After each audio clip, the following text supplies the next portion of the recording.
What's up, everybody? Wes, Dead Air Knife here with Always. Typical Lydia. Today's show, we're doing the 1990 Stephen King adaptation classic, Misery. That is the best noise you could have chosen. It's so romantic. I'm just going to put on my Liberace records. I'll be right back. Oh my God. It had to be Misery the pig. It just had to be. Mm-hmm. There's no other noise like screaming in terror. The long quiet hours alone don't really have a noise. The initial car crash, like the pig is the perfect choice. Misery the pig doesn't get enough credit, I don't think, in this particular film. An excellent little pig actor. I always extol the virtues of a good dog actor. We got a good pig actor here, whose name was actually Misery. I don't really buy that, but apparently in the credits, attributed to Misery the pig, played herself. You know, the best thing about an animal is you can call it anything you want. I don't know about you, but my dog's name is Morrigan, and well, I mean, half the time I call her Stink Dog. So, And she loves it probably. Miss Captain Scribbles upstairs really doesn't mind at all. Yeah, or I call her Dipshit. It kind of depends what she's been up to lately. But yeah, Morrigan the dog is not what I call them. So who knows? Maybe at least for the filmings, they're saying this pig's. We'll just call it Misery. It's easy to remember. Misery as a character name is such a writer's character name, isn't it? It's the kind of name that would only ever show up in literature. He talks about it a little bit in the book near the end too. It's not something that's right up front because it's sort of left to you as the reader to see the parallels between Paul Sheldon's situation and Misery itself, right? Whether it be the book, the character, or the feeling, just the general miasma that is hung over the Wilkes farm. Like, it is just a study in misery. And it's not till near the end where Paul Sheldon sort of talks about, for a quarter of a page, not a lot of time either, is spent on explaining to himself, like, is it really all about misery, or is it that I'm channeling the actual misery that I'm feeling right now? Is this a study on Anne Wilkes now? But yeah, it was a perfect choice. And I betcha, I have a feeling that was the sort of title where Stephen King was like, nah, it's too on the nose. It's exactly what I feel. And it's exactly what I'm trying to portray here. He's never not been a prisoner of his own fame, unfortunately. This feeling probably has pervaded him since well before writing Misery. But then he couldn't not call it Misery because that's what he's trying to work out here. I was very curious about the impetus of this story. Stephen King, as a storyteller, oftentimes does like to tell stories about writers. Many of his protagonists are writers, and I always chop that up to his ability to explain away why somebody could be isolated, why they might be traveling. I know he likes to put his writers in book signings and book tours, and he likes to have casual interactions with characters, meeting fans and things like that. And we've seen that in lots of examples of people being writers in his storytelling. But this, correct me if I'm wrong, because I am not as versed in Stephen King's writing as you are. Is this the only time where it is really a suffering writer because of the fact that he is being tormented by a stalker? He's written about tortured writers many, many times, that's for sure. And a lot of the time, it seems to be him working out his same demons, his same personal interior stalker, if you will, the monkey on his back, which used to be different drugs. And I'm not going to pontificate on his drugs or alcohol choice or even smoking cigarettes. It's pretty well documented anyways. It's very well documented, and you can hear him talk about it. He can tell you all about his drugs of choice and what he did to get off of them and how clean he's been for how long. He's been clean the bulk of the time that we've known Stephen King as fans and readers, right? So to keep reminding everyone in the world that he was at one time when he was much, much, much younger, an addict or drunk, I mean, is mean. It's mean. But if you want to, like The Shining is really all about the same thing, right? Yeah, well, never underestimate fans, especially on the internet, inability to let things go, not unlike Annie Wilkes herself. People definitely hang on his word. He would get mobbed if he goes anywhere, just willy-nilly, I'm sure. Aside from, fog walks and shopping at the general stores and stuff where he can have a semblance of a normal life in Maine because people are used to that and respect him because he's part of the community as a normal human being, right? But anywhere else, he's going to get this, being the prisoner of his own fame in a way. It's just so unfortunate. But I remember being at a StokerCon and Chris being like, jokingly, hey, is Stephen King going to be there? Like, no. Unfortunately, I don't think Stephen King could ever come to something like this without getting just mobbed. And he'd need 2 ice packs for the hand shaking and hand signing, right? Yeah, that's not surprising whatsoever. When we were sitting down to discuss some of the films that we would like to do for this particular time period, Misery ended up being the topic of conversation. Now, this is not, dear listeners, as you might imagine, a Stephen King-a-palooza. We typically save those until the late summer when it's stinky and sweaty, and I don't know why, it just happened that way. But Misery was something that in the topics of those conversations about what Stephen King films are we going to do this year, it came up more than once over the years, but we always seem to move on from that. And that might be a little bit of me. I have this thing where if it's summertime, I don't necessarily want to watch a movie that's heavily set in winter. I don't know what it is, but I've been that way too, in the same sense that I don't really watch summer camp slashers outside of summertime. I won't watch a Christmas movie unless it's Christmas time. I think it's weird. Why would you watch a Christmas movie and it's not the month of December, even if it's a horror movie? So we tend to save those things to when it's seasonally appropriate. But this was a good opportunity. It's February.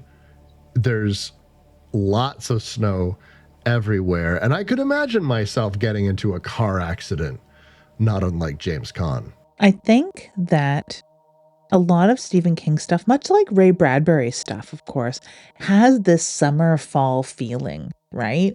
So there's few of his things that take place in the winter like this. And of course, The Shining most famously, but most stuff he's got this fall and spring, summer vibe. And it's a lot of like young kids on bikes saving the neighborhood in the summertime or the fall. And I guess it's just the times of his life that imprinted on him so heavily and show up as these recurring motifs within all of his stuff. So when we think Stephen King, we think hot, sweaty August for whatever reason. But this one, man, I love this movie and have for a long time. Although what's weird is I hadn't seen it in years and years and years and years. I hadn't read the book since I was 14. And there was a point when we were watching the film and I still had about an eighth of the book left to go. And Chris had a question about the end of the film. And I was like, I don't know, because I don't remember a thing about what happens from the point where something happens to his leg and onward. Because I read this when I was 14, right? Many, many years ago. And yeah, like I didn't remember it at all. And I was so horny to revisit this over the years that I kept mentioning it. But I should have pushed harder. I should have we should have done this years ago. I feel foolish for waiting this long to talk about this. And that brings up the other point that Chris also mentioned when we were sitting down to watch it. He said, now, is this like Silence of the Lambs, where it's not really treated as horror, although it is horror, or it could be seen as horror adjacent, where it's just Hitchcockian in that sense. And I was like, no, it's straight up horror. And I was reminded quite profoundly from some of the opening scenes once we're at Annie Wilkes' farm, how horrific it really is. And the camera angles they've chosen and the score and so many things that are 1000% steeped in horror. Yeah, I think that part of me worried, much like in Chris's question, was this horror enough for the horror kids? And man, what do you think? Did you find that this was a gentle thriller, or did it scratch all your horror itches, push all your horror buttons? It's hard for me to say objectively, and here's why. When I feel that we're talking about Stephen King, it's hard to imagine discussing that outside of the genre of horror. Let's start with just that. Secondarily, and this is kind of off of your point about how long it's been since you have actually interacted with this film and the book. Me too. I have not watched Misery in almost 2 decades, if not 2 decades. And I think it's because when you're talking about horror films, and I'm talking about we're celebrating horror at the Oscars, or we're celebrating horror in a compilation of some sorts, what are the scenes you always see? You see Kathy Bates in the doorway. You see her turning with the sledgehammer. And I feel that I see an image from a horror documentary or some kind of compilation amongst horror films, and Misery is included so often that it seems as though we've always just watched it. And so it's never top of mind of, I'm going to go throw on Misery. And I think that horror fans and Hollywood in general have very contrasting views of horror films, but I will say that this film's connection to prestige and Rob Reiner in particular, who's extremely or was extremely huge in the industry, and so it had that top of mind aspect into it, in the same vein as The Exorcist and in the same vein as Silence of the Lambs, which I find is debatable as a horror film, or Seven. These types of films that occupy a space where it's kind of horror. And I think that the only people that would say Misery is not a horror film is the types of horror fans who probably are pretty damn opinionated about what is, like, horror films must contain these 3 elements for me to consider this a horror movie. Whereas there's not a lot of deaths. There's pretty brutal gore, but it's few and far between. It does have more in common with Hitchcock. I'm thinking in particular the penguin scene and lots of tension, suspense, that type of stuff. But I just think that it is so in the conversation with horror, with its connection to Stephen King and with all the other points that I had just made, that no, this is firmly in the realm of horror. I agree there. And I'm also one of those people that don't need supernatural elements to my horror. There's a lot of people that will die on that hill. Hopefully, a bloody, brutal death at the hands of man. Because I don't believe you need supernatural horror, but a lot of people think it has to be there. If you want to stretch it, which they may, there's like her supernatural ability, or her luck, if you want to take the supernatural out of it, that she avoids the electric chair, for crying out loud, or getting poisoned by Paul Sheldon over dinner. I'm going to have a hard time here and there parsing the book from the film because I read them concurrently. I read almost all of the book, like I said, and we watched the film, and then I finished the book this morning. And there are some vaguely misremembered things on my behalf in the book that I swore happened in the book that happened in the film, or things that I swore were filmed that were not and they're only in the book. So hopefully I won't mix it up too badly. Yeah, I really, really, really, really love this. And I do think that it's a really good stepping stone into horror. If people watch horror films and you're listening to the show, because you probably do, but you've never read a lot of horror books, or you find that horror on the page is a little too scary, this book is a master class in writing horror fiction, and it's a really good gateway into reading horror fiction because you get so much more out of it. Watch the movie Misery.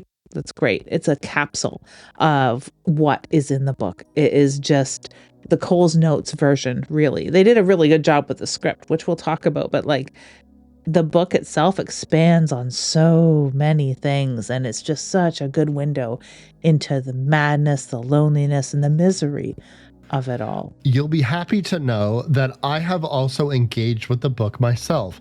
And I did that through an audiobook that was available to me that I decided to listen to while I was at work. Although I also didn't finish the book. I only got a few chapters in because I only started it the day before yesterday.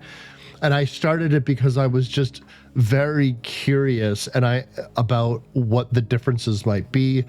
And I also know, just by being aware of a lot of the stuff in the horror fandom, that Stephen King himself loves this adaptation, and it ends up in some of his top adaptations. And he sang the praises of the great Kathy Bates up and down about her interpretation of Annie. And so I was, and this is from a dude who's really not afraid to tell you that he does not like an adaptation of his work.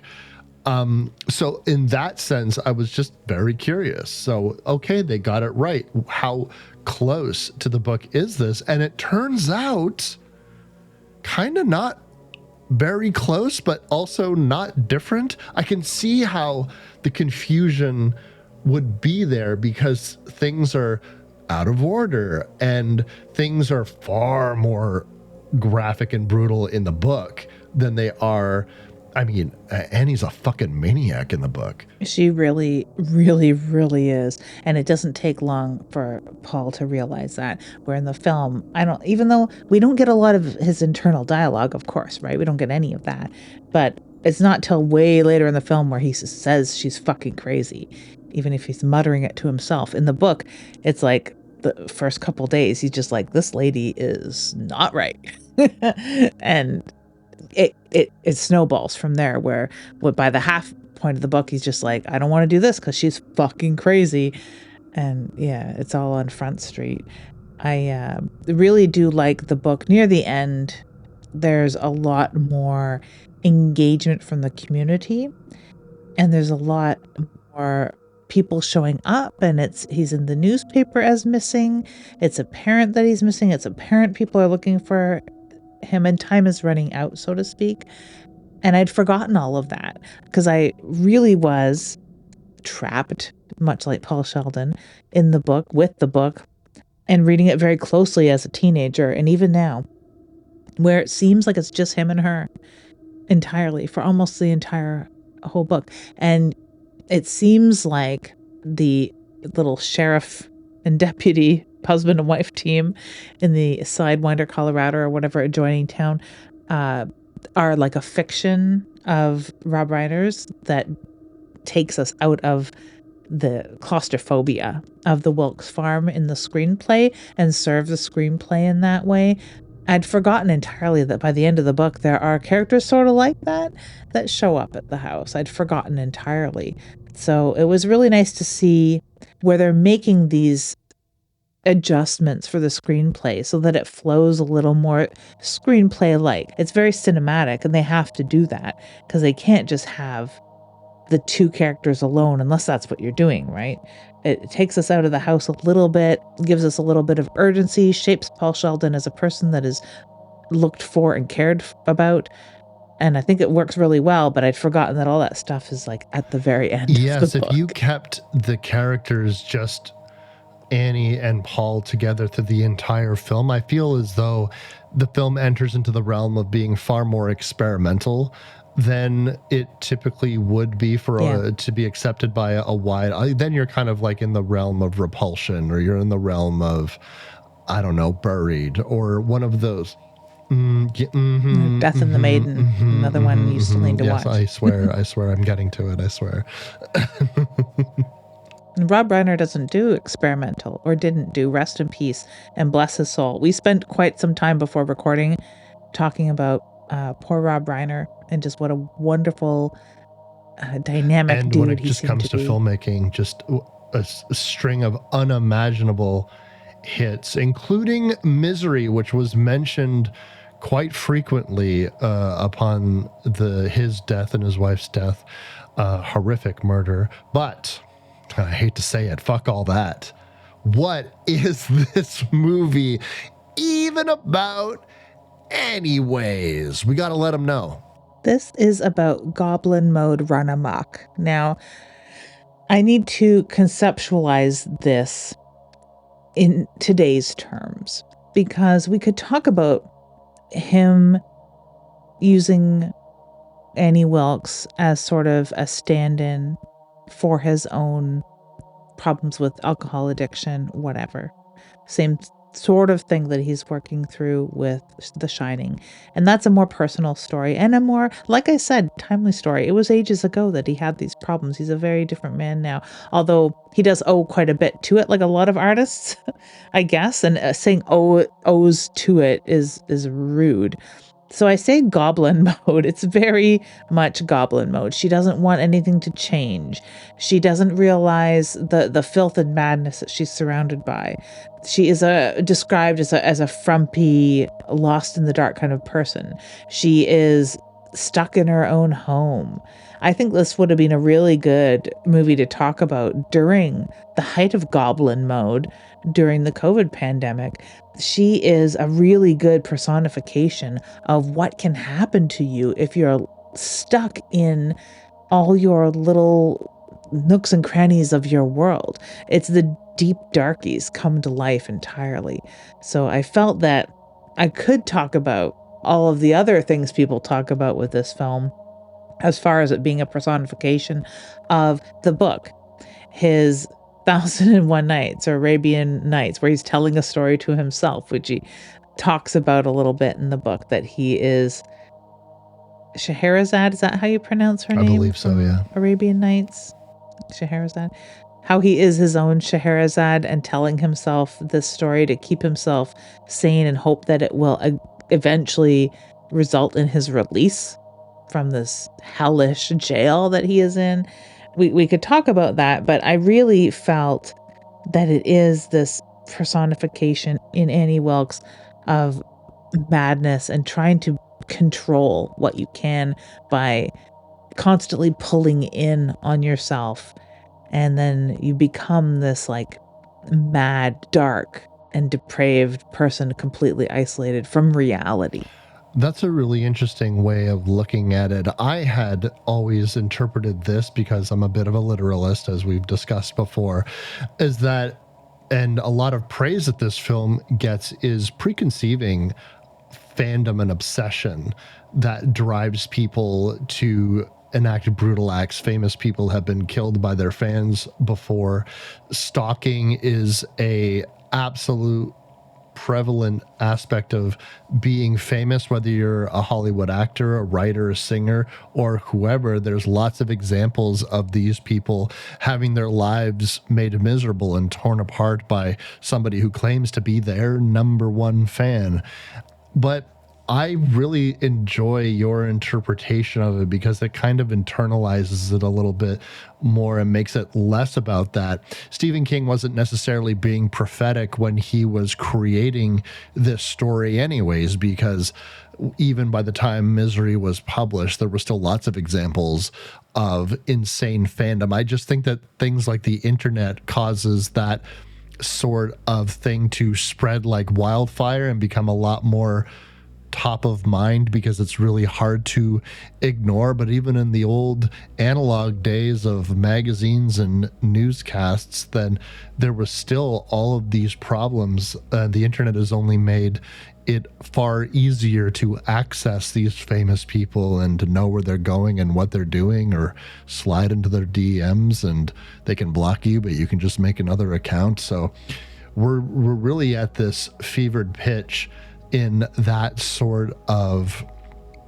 danger if you are the type of person who makes things that people like and a lot of people pay attention to you. But if we go all the way back to 1990, when this film was coming out, it would seem quite jarring, particularly having somebody like Kathy Bates play this type of character, because holy fuck, can she turn on the crazy. Again, one of the greatest actors, one of our greatest living actors still. Chris had pointed out this is a lot like Hurricane Nettie in The Simpsons, from Simpsons fame, where he laments the post office. Get you in, get you out, no help there. And he gets, extremely crazy. He drives himself off to the funny farm. He actually refers to her as a Hurricane Annie in the book, which was just really cute. But yeah, it is definitely a really, really poignant story about stalking fandom, even though she doesn't necessarily stalk him, right? This is the backward stalking. This is the stalker's dream come true, where you're the object of your affection or your madness, your obsession falls into your lap, so to speak. And I've seen some chatter online before about did Annie Wilkes cause the accident? Was she following him? Nothing in the book or the movie lends to that at all. She says that she was following him at one point, and he sort of gives her a double take, like, whoa, what? And she's like, yeah, I followed you throughout your entire career, which is like what we all do, right? We follow these people who we look up to. I've followed Stephen King's career, not otherwise made any attempt at contact. And I'm sure people do, right? This is why we have such great writers like Brian Keene. Brian Keene had contacted other writers that he looked up to emulate. Of course, Jack Ketchum, who was that writer, had contacted a writer he looked up to, who contacted a writer he looked up to. And they're all eventually come from the fount of H.P. Lovecraft, who had contacted a writer he looked up to. So there's always a healthy version of all of this. There's a healthy version of looking up to Linda Hamilton to want to get fit as a young teenager or whatever.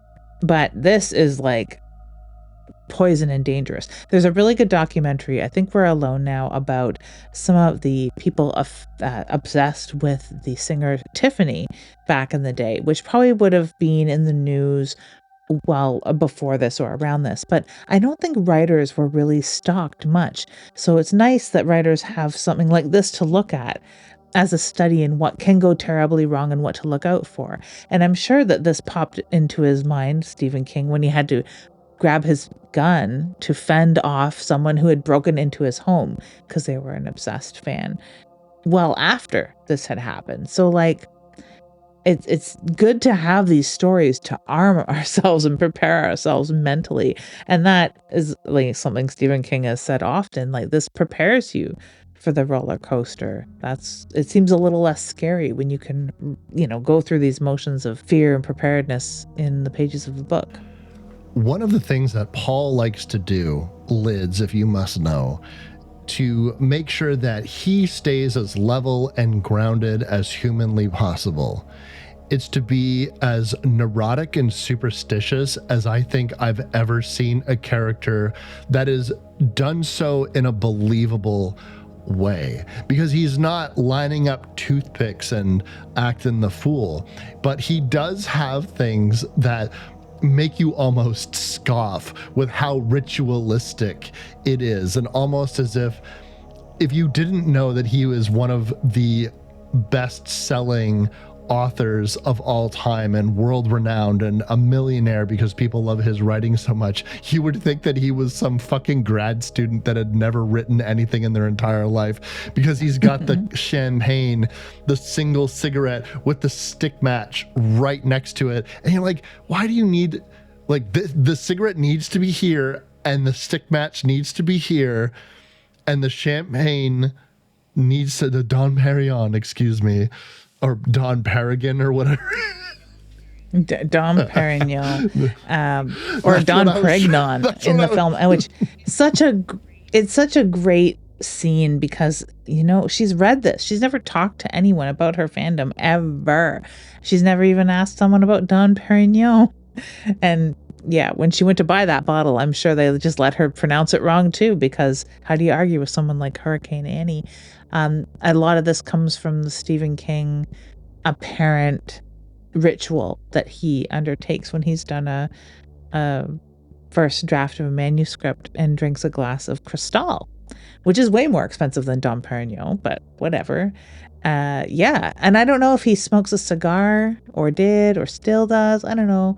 But he does do other things that celebrate that immense release and upheaval and sorrow and, frankly, misery when you're done a manuscript, because it's done and it's been probably months of your life and it's torturous and it's mentally draining and it might have cost you some friendships while you're writing because you're an antisocial bear when you're doing it. But then you're looking down the long road of the bullshit that comes after a first draft is done, which is not my favorite thing. In reading this, I realized quite a bit of stuff that I cribbed in a novel, Night Face, that I started writing 5 years after. You would think that all of this stuff and all the other books I'd read in my time wouldn't have stuck the way that this did, but there's things about the way that Paul Sheldon's coming to that are used when someone's coming out of a coma in my book, and I recognized a few things right away, and I was like, oh my god, I cribbed some of this from Stephen King and didn't even know it. And way later in the book there's another description of something that I'm like, oh my god, I definitely not ripped this off, or cribbed it is even generous, but it's like this was a definite influence on this passage I had written and I had no idea. But yeah, it's his little things that he does. There's a lot of writers that do traditions and rituals and the way that they write and the spaces that they need, as many as there are writers that don't need spaces, don't need rituals. Every book, every sentence is different. Every manuscript is very different for some writers. But there's some writers that do go to the same hotel to finalize a draft. There's writers that go to, you know, a cottage out in the woods to finish writing stuff, so that he goes to this little tiny town in Colorado.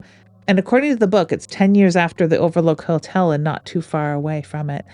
And he finishes his book. So that's part of his ritual as well. Not only is it so fastidious to have the wooden match, the one filterless cigarette, and the glass and bottle of Dom Perignon, he goes to the same hotel year after year to write usually these misery books. This is the first time that Paul Sheldon has broken out. He's killed off misery in the previous book. We know this as the audience. Our friend who we're about to meet, Anne Wilkes, does not know this.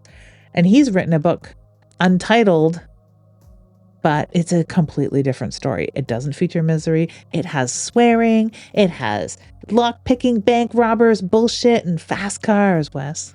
This aspect of the story is something that I really connect with as a writer, particularly somebody who's written a lot of comic books and lives in that world. And there was something very poignant that a comic book writer named Tim Seeley had said. And he had written, he was very famously responsible for the Hack Slash series. And he created the character of Cassie Hack, which became a runaway indie comic darling. And it became part of Image Comics, and there's been a million crossovers, and there has been a lot of buzz around that, and people know him for that. People go to the conventions to talk to him about Hack Slash. And then I believe it was either the 20th or the 25th anniversary one shot that he did, and I picked it up. And when I was reading it, it was this real fiction suit moment where Tim Seeley had written himself into the story, and it allowed him to basically have this long monologue about the fact that he created this character when he was 18, 19 years old. And he regularly faces the fact that this is all anyone ever wants, and it might be the best thing he's ever done, and it was one of the first things he did. And so everything afterwards, he writes a new comic book, creates new characters, and everyone's like, that's great. Where's Cassie Hack?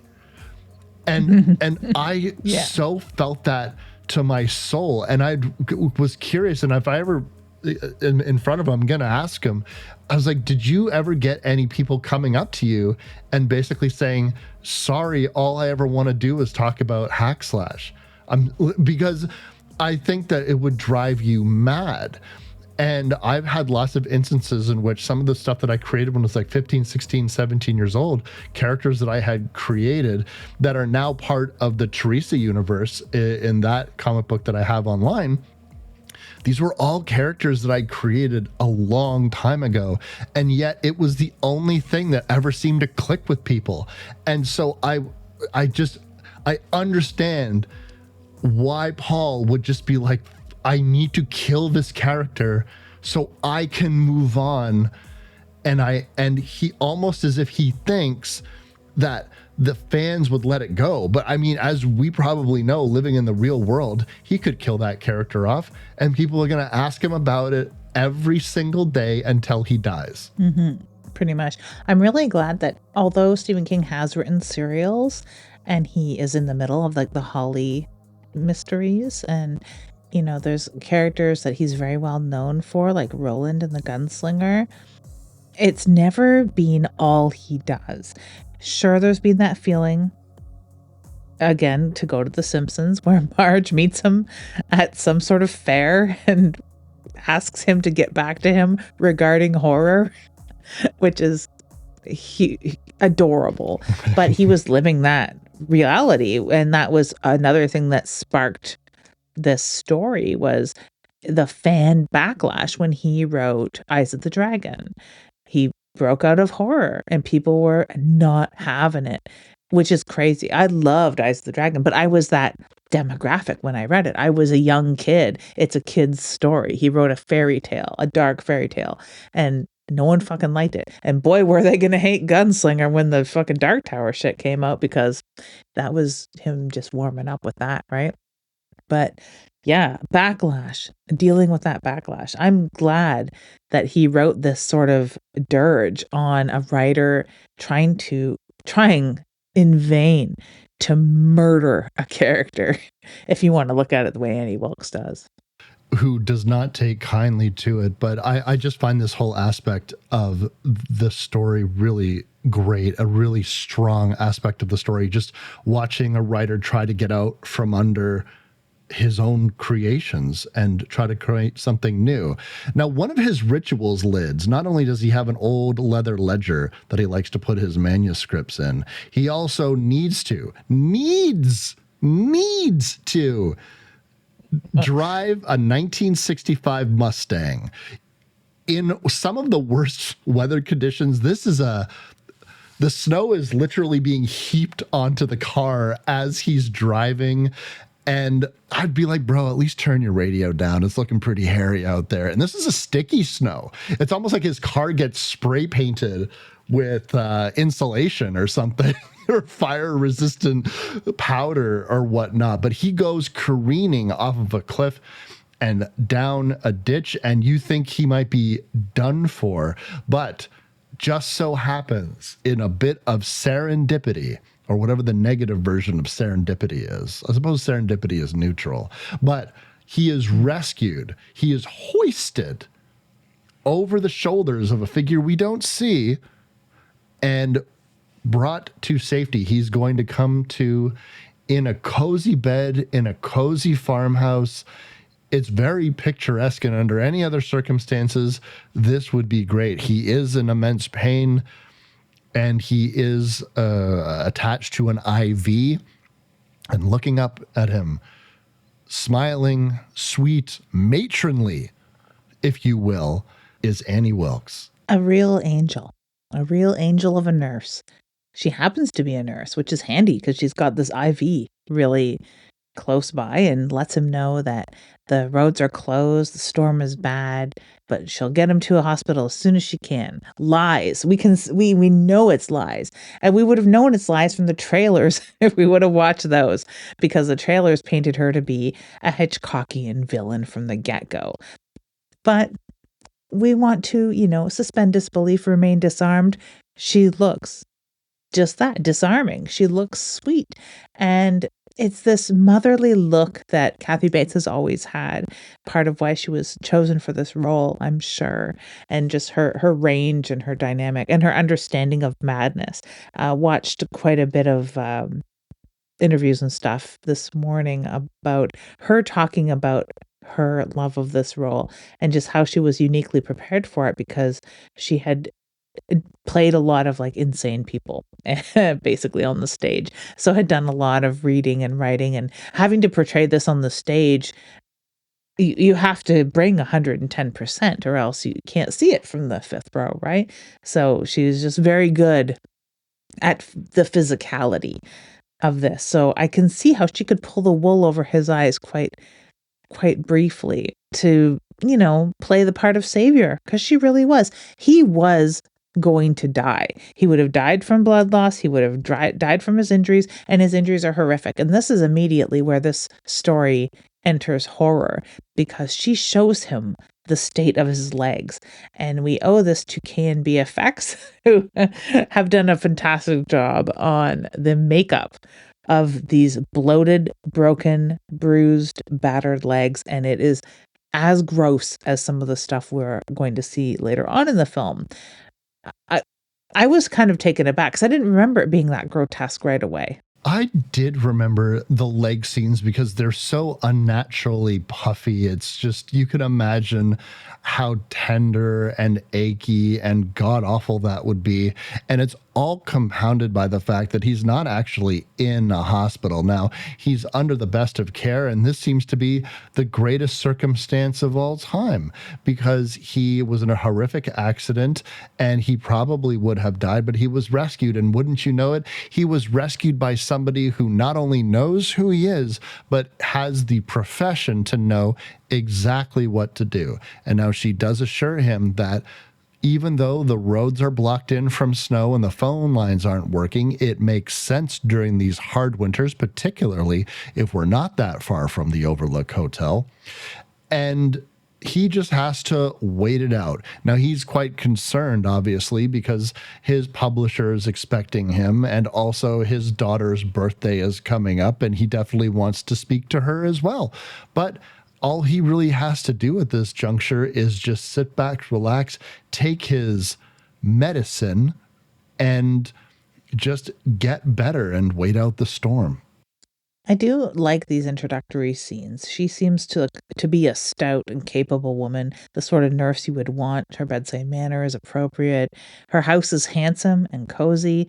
I would like to stay there, like totally disarming and comfy.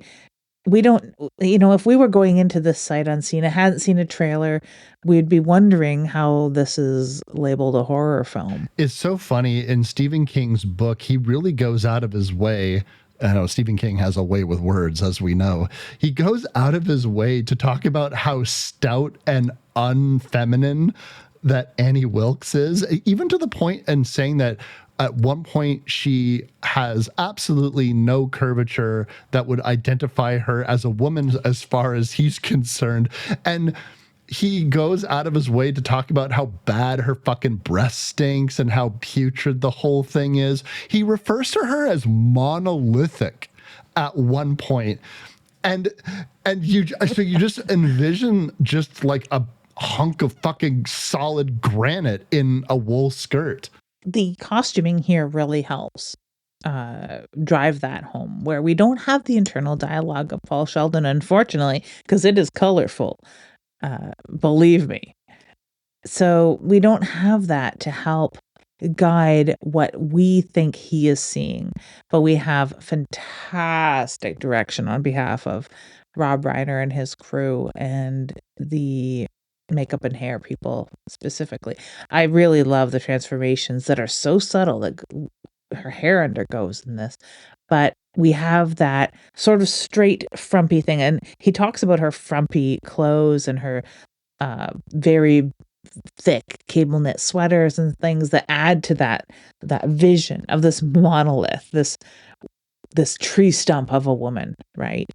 And I really do love when tree stump women, because I myself come from a long line of tree stump women, are portrayed effectively and with the fear and respect they deserve in film.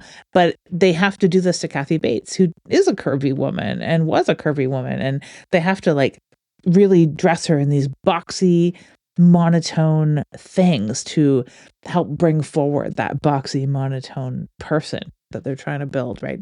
And that sort of manly thing.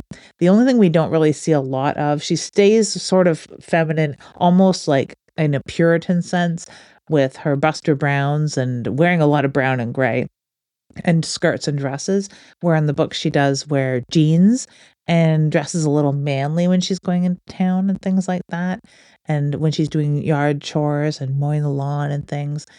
But we don't see much of the jeans and kind of backwoods manly version of Annie Wilkes in this. She does stay far more feminine than she's described in the book, but I think it fits because you don't want a nurse to be really personified. You don't want a sexy nurse. Well, I don't know. Maybe you want a sexy nurse. I don't know. I'm not putting words in your mouth. No, but at the same time, it does seem that I kept thinking while I was watching the film, God, I hope the set was not that warm, because it looks like Kathy Bates is under 15 layers of wool to do this role. Yeah, and right. I can't imagine it would be comfortable. But the character of Annie is quite comfortable just laying on effusive praise to her idol.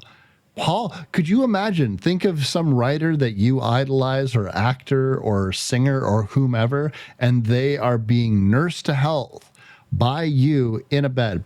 And at first, it is sweet, although she comes off as overly generous with her wording, and it's things like brilliant. You're the most brilliant writer of all time. And he's quite gracious with, oh, well, thank you. And you can tell by the way that James Caan plays this is a person who is used to a lot of praise. I believe in the book, the line is he wrote two kinds of books, good ones and bestsellers, which I thought was quite good writing. And I thought it was a good way to describe how prolific and successful a writer this was. And you can see that Stephen King is writing himself into this role. Maybe it's not a one-to-one, but pretty damn close, especially how the public perceives him. We have sort of an aloof performance from James Caan, which I really appreciate here because, like I've said, and I'll say probably 700 more times, we have a lot of interior dialogue in the book that we get to know Paul Sheldon through. And he doesn't have a lot of back and forth with Annie, because at first he's got what James Caan embodies here with, I don't want to get to know you. I want you to take me to a hospital. Absolutely. I don't want to sit here. Yeah, you want me to sign a book? Fine. I was built for that shit. But I'm not going to sit here and like soak up you fawning over me or reciprocate it. I have broken legs and ribs to deal with here, lady, But he doesn't say any of that. He just gives her curt thank yous. Yes. Uh-huh. When are the roads going to open? And he starts lamenting that he wants to get to his daughter's birthday. And she is visibly put off by that. She wants to sit there and talk about how she read all the Misery books and what a great fan she is and how great he is. But he wants to get the fuck out of there. There's another layer to that too, because we've had a conversation between Paul and his publisher at the beginning of this when he talks about killing off the character of Misery. Now, for those who don't know, the premise of this, Paul as a writer, is that he has a book coming out. So the manuscript is not, this is what I always got confused in my head. The manuscript is not the last Misery book. That's already gone to print. Yes. So it's literally days away from hitting store shelves. And meanwhile, he has written another book because, as he discusses with his publisher, after 8 books, he kills off his main character. She's kind of a heroine wearing a bodice. What is this, like the 19th century or whatever type heroine? And I'm assuming it's very Bridgerton or whatever. I don't know. Sense and Sensibility. I'm not exactly sure. Something like that. He's written 8 books of this, and his fear is if I do not kill off this character, I'm writing these books for the rest of my life. And he's on autopilot. He feels no creative juices flowing from this type of writing and this character anymore. So he tries to go in another direction. And this is one of those things which you feel for him as a writer, because this untitled book that he has written is something that is obviously deeply satisfying to him creatively. This is what he wants to do. I want to move on, please, at this next phase of my creative life. But as we know, people just want you to, where's the next one? They want you to create the same thing forever. And you don't necessarily want to do that. I think Stephen King is so prolific and produces so many types of stories, horror stories predominantly, as we discussed previously, that he may be feeling that a lot too. And when he tried to move out of the horror genre, as Lydia had said, what happened? So I really do feel for him in this moment. And so now that he has had this horrific accident, he is now standing in front of somebody who just wants to talk about fucking Misery. And we know he doesn't, even if he does appreciate you liking his writing, the last fucking thing that he wants to do is talk about Misery. And he might have an out because she asks quite politely if she can read this untitled manuscript. And he quite cutely says, well, I don't really let people do that. Only my publisher, close people and people who've saved my life. And so he graciously allows her to read the manuscript, and it does not go well. I love her performance of going mad. I like her performance of spilling soup all over him. We can see the bubbling anger that she has, and she's going to unleash it with sort of calling him out on, like, people don't really talk like this. There's so much profanity, Paul. And he's like, and explaining to us at the same time why this book is so important to him, that this guy's a street rat. I was a street rat, right? This is how people talk. It's not only a break from the Regency romance that is Misery Chastain and her string of lovers or whatever. It's calling back to his own roots, writing something for him, about the life he led or people he knew as a kid. So it's like very, very important to him. And she comes back with like, well, I don't go down to the feed store and ask for some bitchly feed, and that's a bastard of a check to cash at the bank. Fat bastard of a check is such a fucking hysterical line. I was howling. It's great. It's a fantastic performance. It's a fantastic line. It's hilarious. There's a lot of unintentional, if not dark, but just straight up hilarity in her, like her chasing the pig around and oinking, like you graciously started the show with. It's hilarious. And it's not that we're laughing at her or with her. It's somewhere in between, right? Especially when we're laughing uncomfortably, like Paul does here and there, which might get him in more trouble. But yeah, it is a departure. And like, just you wait till she reads fucking Misery. I don't know why he didn't say, because if I were a writer in this position and this lady's getting slowly more and more angry about a book I just wrote, I would be like, well, maybe you won't like Misery because she dies at the end of the book you're about to read. I am so sorry for your loss. It really, there's a lot of me that had wondered, why doesn't he just break the news to her now to try to mitigate some of this if possible? But those moments in which she's oinking or she's yelling, Paul here and James Caan by extension gives a really well done, awkward, but quite subdued performance. I do kind of have umbrage with that later on in the film, where I still feel like he's kind of muted, like he's kind of giving me a George C. Scott and the Changeling type reaction towards the very end of the film. But in this instance, what I think is coming across, at least to me, is Paul is getting this sinking feeling, oh my God, I am trapped and I have nowhere to go. No one knows I'm here. I have no contact with the outside world. I am at this woman's mercy. And she just had an extremely unhinged reaction to my untitled manuscript. She's introduced me to her pig named Misery. And by the time she's oinking and spinning around in a circle and then just closing the door, you can see all of that gratitude towards her saving his life has been replaced with the sense that he is absolutely in danger. And we can work these escape fantasies in our mind as the audience as well. And they've done a really masterful job of plugging up holes in this screenplay. Stephen King does a masterful job in the book where he actually goes on a little recon mission, and we understand it's the middle of February. There's snow feet deep outside. We still believe that the roads are closed, the phones are down, and all those things.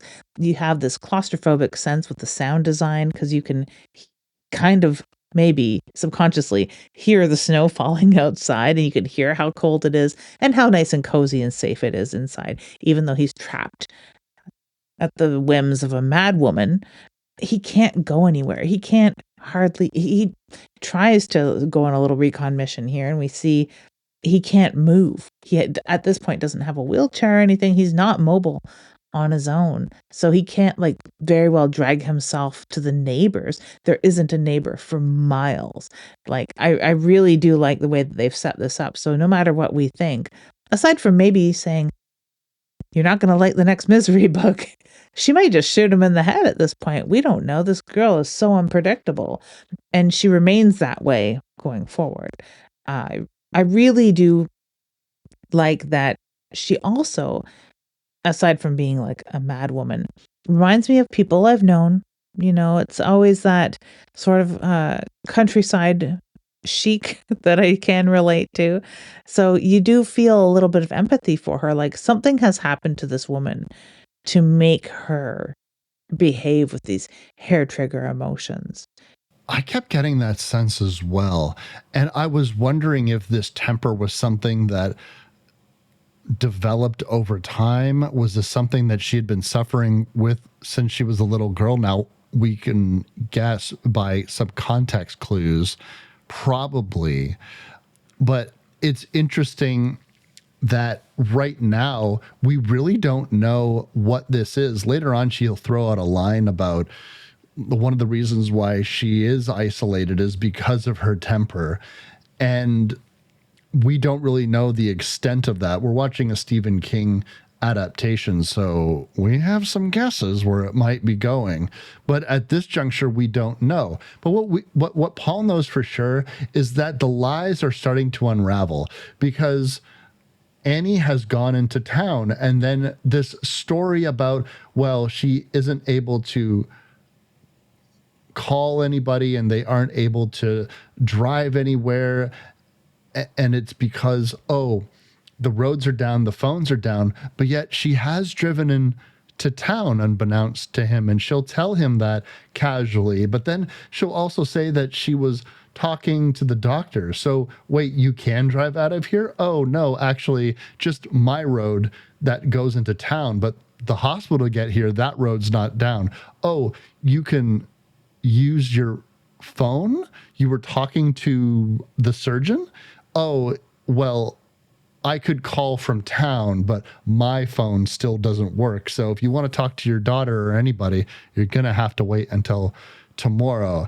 And if this doesn't make any sense to us, it certainly doesn't make any sense to Paul, because he's already got some schemes a brewing.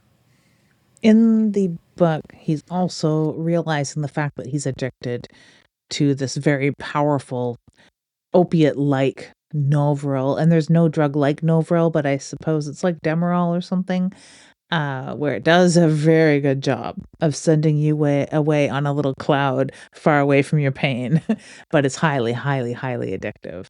So it's got that monkey crawling up his back, and he's in excruciating pain. They do an okay job of describing the excruciating pain and peppering in a little bit of hope that we can see through, and we know that this is a lie. But, good thing that the roads were open to town, because she could get a copy of his newest Misery novel, and she's so happy. She's going to go and go full goblin mode, because I think that's a lot of what Paul was trying to throw off the shackles of, that weird comfort of his dingy basement of life covered in his cozy blankets that are the Misery novels. He'd finally folded them, washed them, put them away, and had a shower with this new novel. She fucking hates it. Fucking hates it. To the point that she has to talk to God about his horrible book. And she goes on to read Misery. I'm kind of glad in a way she didn't just kill him immediately for hating his new book, but it's scary now. And it's already that first hint of scary. Aside from dealing with the madwoman that is Annie Wilkes, we know that Misery dies at the end. We know that she doesn't know that yet. And it is that first hint of tension in this story. From Annie's perspective, it would be foolish for her to kill Paul, because this is the architect of her favorite story ever and her favorite character ever in the form of Misery. At the very beginning of their care together, Annie is so careful to we got to protect that neck. I don't want anything happening to that. And it's all, well, I want to keep you safe because you're the person that writes the Misery books. And so I think that in her mind, those books go on forever only if Paul is alive. Would that protect him forever from getting murdered by her? I'm not sure. We'll never know. But at least at this juncture, she seems convinced that taking good care of him for as long as possible is the best way to make sure more Misery books come out. And it's even possible that she would have eventually let him go if he could convince her that, well, I need to make more Misery books, and I have a special ritual to do that, and that's not here. Now, that all falls apart as she gets closer and closer, and we know where she is. I'm 70 pages in. I'm 300 pages in. I'm almost done. And it's the bomb under the fucking table, because we know that this woman is obsessed with Misery, and we know she dies. And so this is just expert tension building in this story. And I was curious, because I didn't get that far in the book, is the tension spread out like this in the novel itself, where there's long scenes of just gearing up towards this revelation that Annie is going to have, that this character dies? Yes, there is. And it's also, and I guess it's explained away, my complaint that he doesn't tell her before she starts reading the last Misery novel that it's in his mind, the last Misery novel. There's a lot of naivete on his behalf as the writer in the book, where he doesn't seem to be worried about that, because that's just what he did. He doesn't expect people are going to be upset about it at all. It's just, that's the end of the show. That's all. I'm writing different stuff now. NBD. It's very nonchalant. He's very surprised when she's mad about it. Not as surprised by her hair trigger temper at this point, because he's gotten a few tastes of that like we have here. But yeah, I love in the film where it gets super dark, where they have changed the lighting, and I tried to pay attention to it, how they suck all the light out of her eyes. How the hell they accomplish that without having complete lighting just from top down? It's like they studied exactly where Kathy Bates' eyelids would stop casting light on, like, make her look even more soulless, because she does have bright, sparkling, gorgeous eyes. To make them as dark as they have here, wow. They accomplish evil, sinister, terrifying woman just with a shift of that lighting. It's really hard to make Kathy Bates not look glamorous, and I think that was probably a full-time job. Fun fact, she was as old as I am now when they were filming this movie. She was 42 years old. Isn't that interesting?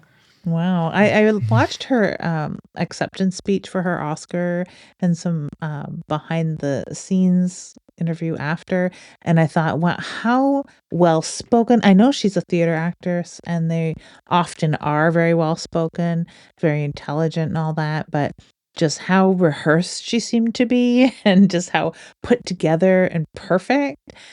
But it's probably age, right? Like, it's partially age. Well, it's very kind of you to say, but I think that this moment where we are leading up to her in full dark demonic mode, the way that they light her in that doorway, she looks fucking terrifying. The way, and it's all lighting and cinematography, because she's dressed exactly how she is. She, like a fucking sleep paralysis demon, wakes up Paul in the middle of the night, and she is furious.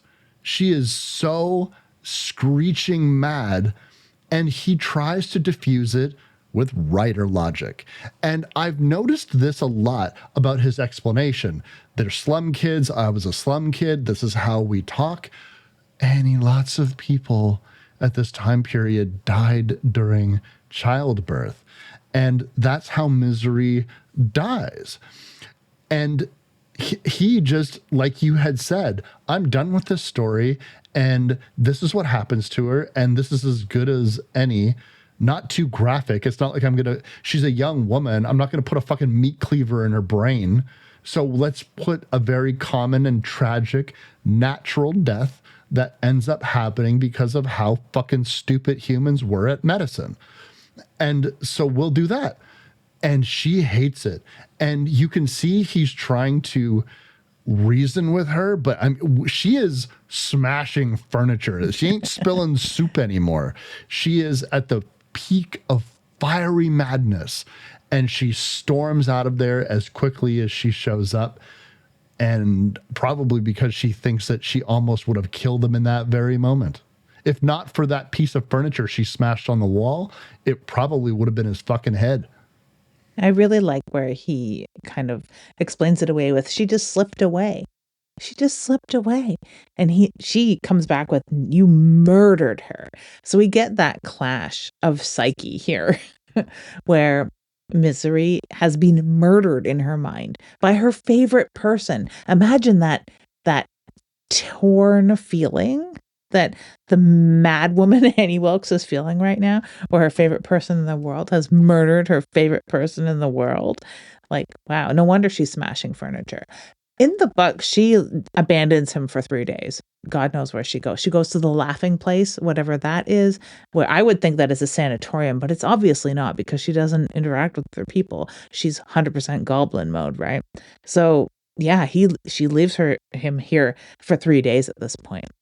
Here she just sort of goes off for a bit and thinks this all over, talks to God or whatever, and gets some holy direction, I suppose. But she doesn't leave him long enough for him to starve or need the pills. He sort of does go on a recon mission, though, at this point. pulls himself out of bed in the most painful way imaginable and flumps to the floor with these broken legs that are still trussed up. Like, it is so well acted. I feel so much pain when he's slithering around this house trying to get out of the locked door. But of course he's stuck. It really does seem that she only left him for a few more hours. Like, she comes back in the morning after she's had a chance to sleep on it and calm down, and it kind of realizes how she acts, but she has come with a mania and a plan. You see, Lids, first, straight up, we're going to burn that other manuscript because this isn't you. I'm going to save your soul. And he tries to lie to her a little bit. And we see him doing this several times throughout the movie. He's quite good at handling her. And I think it's because he has learned at the very least how to gently speak to fans who are perhaps a little overzealous. And he's definitely used to criticism as a writer. Because he feels like he can defend his writing, and also the numbers speak for themselves. The only thing he's a little vulnerable on is the fact that his untitled manuscript was not received well, but he could probably compartmentalize that because she's out of her fucking mind. Mm-hmm. Well, I don't need to worry about what she thinks about my writing because she just wants me to write misery forever. But at the very least, he tries to lie to her and tell her, well, I could burn this manuscript. She brings in a little barbecue and lighter fluid, and this is his opportunity to save his manuscript. But she knows a little bit of detail about him. He's tried to say that publishers have a copy, lots of people have a copy, so I could destroy this one. It's meaningless because the book still exists. Or he'll never publish it. He'll keep it for himself. None of that is good enough. He must burn it. She knows one of his other superstitions, because this dude has superstitions coming out of superstitions, is that since he never made a copy of his first manuscript that sold, he now never makes a copy of his manuscript again. And this is all, by the way, coming from the era in which he's still banging the shit out on typewriters. Did you write any part of Night Face on a typewriter? I absolutely did. My parents gave me a typewriter when I was young. I, of course, was a big Stephen King fan and a big Nancy Drew fan. I'm reading some Nancy Drew, for that matter, and kind of coming up with a little homage, or a little pastiche of Nancy Drew. Very right interesting. Yeah, I like the sound of that. It's been super fun outlining, but yeah, I often think I should go back to it because there is a real push to go back to analog writing these days. We're not all going longhand, which I've written. The Bad Shepherd, that story was written longhand, and I've written quite a few stories longhand since, but I haven't revisited a typewriter in a long time, and I really would like to. Not something like this 50-pound Royal that ends up being part of this story, which enters the book a lot quicker. It was another thing I cribbed off of Misery unknowingly, was the nickname for my dad, Ducky Daddles. Daddles Duck. A little pet name from time to time, but I didn't know where I'd gotten it from. I never read this comic strip that in the book Stephen King nicknames the typewriter Ducky Daddles from an old comic strip, because he's ancient compared to me, right? And I would have never read that, but I did nickname my father Daddles Duck from Misery. So much, like, this book had a lot of meaning for me, I guess. I don't know. There has been a real push, though, like I was saying, toward analog writing, where people are trying to get these no internet. Often writers will use a laptop that doesn't have internet connection. They'll have the Wi-Fi removed by a technician or something.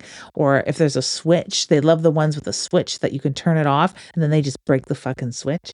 Or there's machines that are like typewriters with a little tiny screen that just shows you a few lines of what you've written recently. Like, why not just go get a typewriter at that point? The problem, of course, is it's the only copy. If anything happens to it, you're fucked.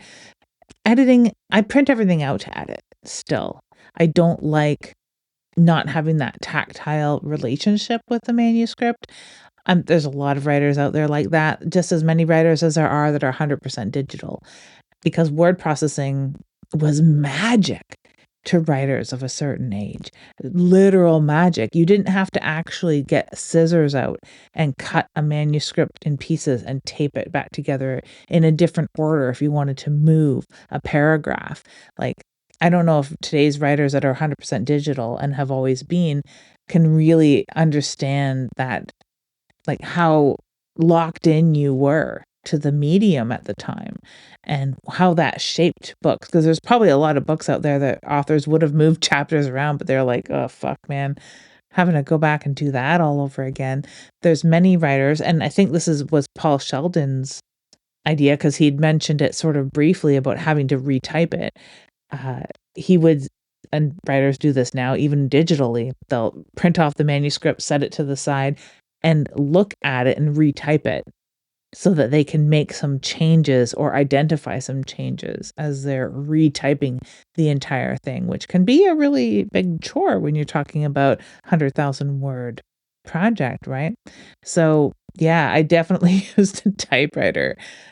This one though that she brings, because she has two gifts for him. One is allowing him to burn his manuscript, and the other is a 50-pound Royal typewriter, the type that probably had the black and red ribbon and the type that breaks your fingernails. Typists never had nice nails back in the day, right? Because they would get jammed into those keys. I had a typewriter a lot like this. It was an Underwood. It was given to me by my grandmother, and she had gotten it from one of her cousins, one of my great uncles, and I ended up donating it to the Dion Quince Museum ages ago. Oh, that's fucking incredible. That's really cool. We had a typewriter growing up when I was quite young, but it was mostly used by my sister, but it did have that black and red ribbon. I never used it. My sister used it a little bit for school projects, but it was also a gift from my grandparents. And I remember being in school and teachers telling us, don't submit anything via typewriter because I don't know if you've written it. They need to see your penmanship. Oh, wow. And then by the time I was in high school, that was the first time my English teacher, he said, just so you guys know, I'm not accepting any handwritten essays anymore. I don't want to read your chicken scratch. And from that point on, so by the time I was seriously writing projects and essays in school, 100% digital, to the point in which you telling me about physically cutting things and rearranging and then taping them back together, that's the first I'm ever hearing of it. And that's crazy to me. And I couldn't imagine writing by hand now. And even with not having access to the internet now, when I'm writing and I'm on serious writer mode, I just don't use the internet. The thing is my phone. This is the fucking demon. This is the consumer of time and attention. This cannot be in the room. Lydia can see me waving around my phone, but this cannot be in the room with me when I'm writing. The internet is fine because I also sometimes need to look up how close is the capital of North Korea to the Chinese border. You know, sometimes I need to have that information. So I'm not going to keep a big old bunch of encyclopedias behind me. So I do use the internet, but it's all discipline. But it's the phone. I can't touch my phone. It can't be in the bedroom with me because that's where I write. I don't mind my phone's easy for me to ignore for whatever reason. I kind of hate my phone. I kind of hate it a lot. I mean, I use it to read on a lot and to research things, of course, and read the news. But otherwise, I kind of hate it. I don't get a lot of notifications because I've turned almost all of them off, which kind of sucks sometimes on a Saturday morning when I'm waiting to hear from Wes and I realize, oh yeah, I have to actually go into the Messenger app to see shit. I can't, like, it's not going to pop up because all that's turned off. Sometimes Sorry, Wes. it's okay. Sometimes when I need listeners, if you must know, sometimes when I need a real answer from Lydia and it needs to be timely, I write it and then I hit send and then I say to myself, oh, fuck, she's not going to see this for like 12 hours because I know I have messaged her outside of the window that she's going to check her phone. So if it's past 5 p.m., fucking forget about it. It's not going to happen. She'll message me in the morning. So sometimes if I'm not sure if we're going to record, because I never know, we try to make sure that we know when we're recording. We have a general idea, but it's kind of, do I need to watch this movie now or later? And if I'm watching the movie the day of, I was either really busy or I'm not entirely sure we're recording. And so I'm leaving it to the last minute. No, it's bad. And I know it doesn't help. Like if my sister ever needed to get a hold of me, she uses Messenger as well. And I might not see it. So I hope that she would message me or like text message me or call me or something. Even emails, I don't see them. I absolutely don't see them until I'm looking at my emails.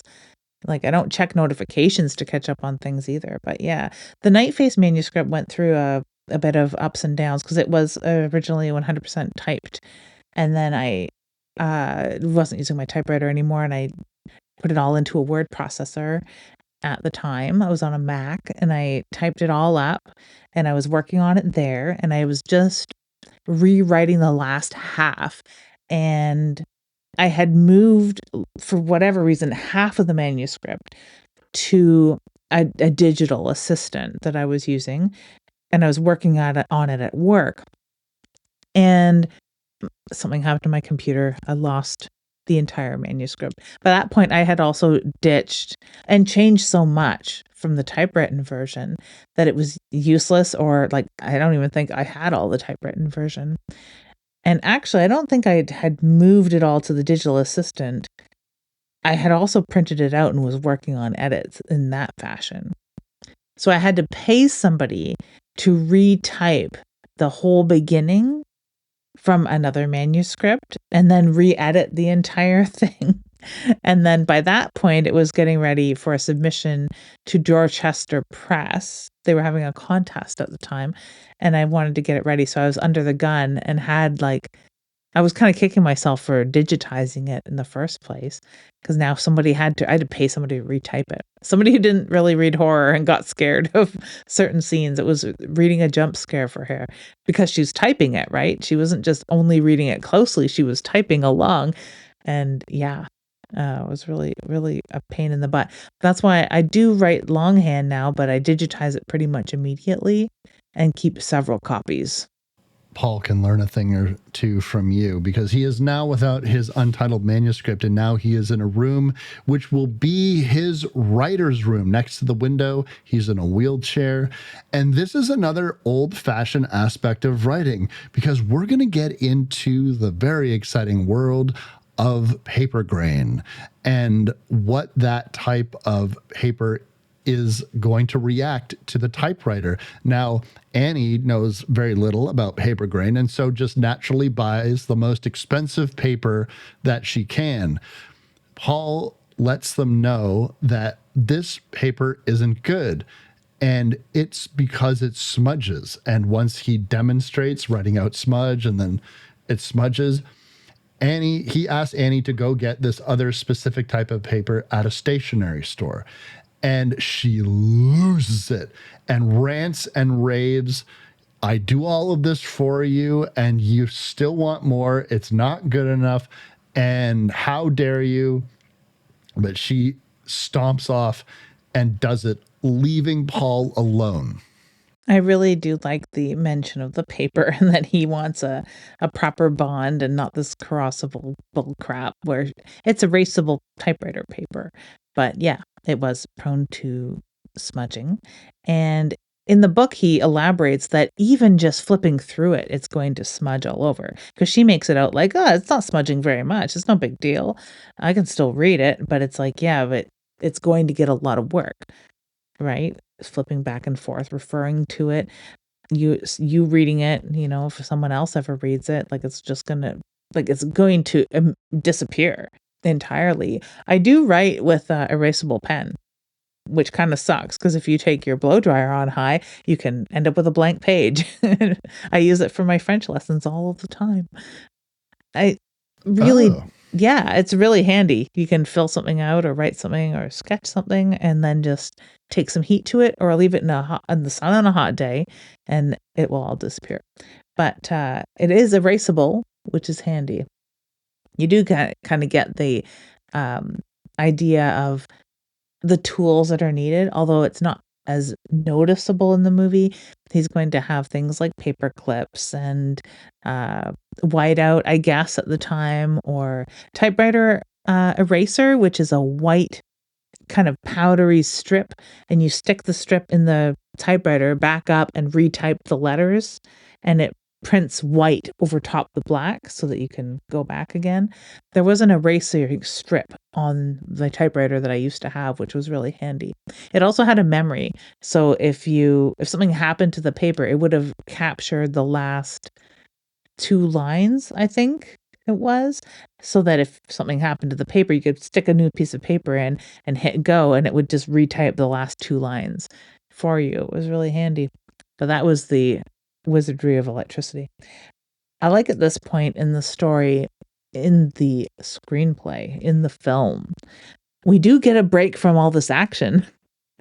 All this inaction of him being like strapped to a bed. And I can't imagine being strapped to a bed this much. It's not a very active role. So it probably was pretty warm in there for Kathy Bates in her sweaters.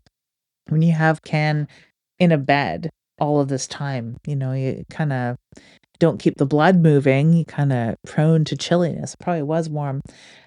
Annie's already reminded him that if she dies, you die. So he is double trapped. This nurse savior, demon jailkeeper person who is watching his every move has abandoned him for a short bit. And like, what else is he going to do but acquiesce to her madness and burn his manuscript? We jump to Buster in Virginia. Buster is the, I guess, the chief of the police. yeah. He has many hats, up to and including a big old cowboy hat. Mm-hmm. It's a small town, one horse town, and he is that horse. His wife, Virginia, is a really wonderful little addition to this as deputy, which is just so cute. A husband and wife team. She's played by Frances Sternhagen, and you may recognize her from a Rob Reiner, Stephen King joint called The Mist, where she played one of those. She was the school teacher, I believe, wasn't she? One of the sane individuals. Really, really amazing role, really well done role. And I had been confused about the timeline, and I had sworn that he must have worked with her before on something. But I don't know. I guess this is the first time they would have worked together. Buster is a great character. It's one of those just scarily good at your job type of law enforcement where he sees things that nobody else sees, and he gets things in his mind that nobody really notices. And it doesn't help that he is surrounded by some of the least sensitive state troopers I've ever seen in my entire life. Now, they eventually do find Paul's car that has been lost in the snow. Now, there's one moment very early on in the film where Buster is scarily close to finding where the car was, but because of the heavy snowfall, the drifts have gone over it. He was meters away from seeing that tire, but the snow was waist deep. His wife was chiding him a little bit. They have a very funny sort of relationship in which they're going back and forth a lot. And one in particular that I really love is where she assumes she's joking that he's having an affair, and he shows up with all the Misery books, and she's like, "Oh, your new lover must like to read." But when they're pulling the car out of the hill, eventually when they find it, the state trooper who's not Buster, it's this fucking random guy. He's telling a group full of onlookers and news reporters with 9 cameras in his face, like, yeah, he's definitely dead. We can't find him. He's not in there, but the body's buried under the ice, assuming the animals haven't torn the corpse to shreds and scattered it all over the place. And then who the fuck talks to the press like that about a person who just died? Like, get your corpse handling gloves out. We're like, it's crazy to me. And I couldn't help but laugh out loud that, like, Paul's family, his daughter that we know exists, are going to see these reports. He's so famous, and they're going to clip this law enforcement officer pulling his vehicle out of the snow. And he's like, yeah, he's dead. His body probably got mangled by animals. We'll find him in the spring. Maybe. I don't know. But like, it's fucking made me laugh. It makes me think of when Julian Sands was missing. I'm so glad that they had more sensitive news coverage than that, because he eventually was recovered. But I mean, there was also that little fear that maybe he's being trapped by an Annie Wilkes, Julian Sands fan out there. You never, ever, ever know. The agent has contacted the police, and that's why they're hot on this case. Aside from it happening in their locale, Lauren Bacall plays the agent, which is adorable. A one-time or maybe two-time Hitchcock blonde herself is reprising, I don't know, this sophisticated New York type, which she really was. There's a scene near the end where they're panning toward his final meeting with his agent, and they show the Dakota across from Central Park, and that is where Lauren Bacall lived and where she died eventually. Wow, no kidding. Mm-hmm. That's really fascinating. Lids, this is about the time of the film I would like to talk about patience and how kids today have very little of it. Because I was thinking about this as we were watching Paul go around the house trying to get a bearing on his location. He has picked the lock of this room that Annie has locked him in, and he is traversing around. And I kept thinking to myself, right now, we're basically just watching a nearly 50-year-old man in a wheelchair just kind of wheel around a house for a little while. And there's no real dialogue to speak of. But yet the tension is so good because as we know, Annie is heading back to the house. He is trying to get back to his room after he has spent a good amount of time exploring this. An interesting note is the signed autograph of Paul himself that she keeps on her mantle. And it makes me wonder, you guys have crossed paths before, but she was a faceless drone in a sea of hundreds of people that went there to get your autograph. And she probably, you've spoken to her before. You don't remember her though, because this, I imagine, happens a lot to people who sign their works for a living. And there's this fucking stool pigeon, but it's not a pigeon, it's a penguin. And I was thinking about the fact that if this movie was made now, they would pay off this penguin scene immediately. There's no way that they would wait for it to last as long as it did, because they only reveal this in the very famous hobbling scene, which is not coming out for a little while, but we'll talk about that in a second. But this penguin that drops and Paul catches it, and then he puts it back. But we see the half second the penguin is not facing the right direction. And it's just, you forget about it, but it's there.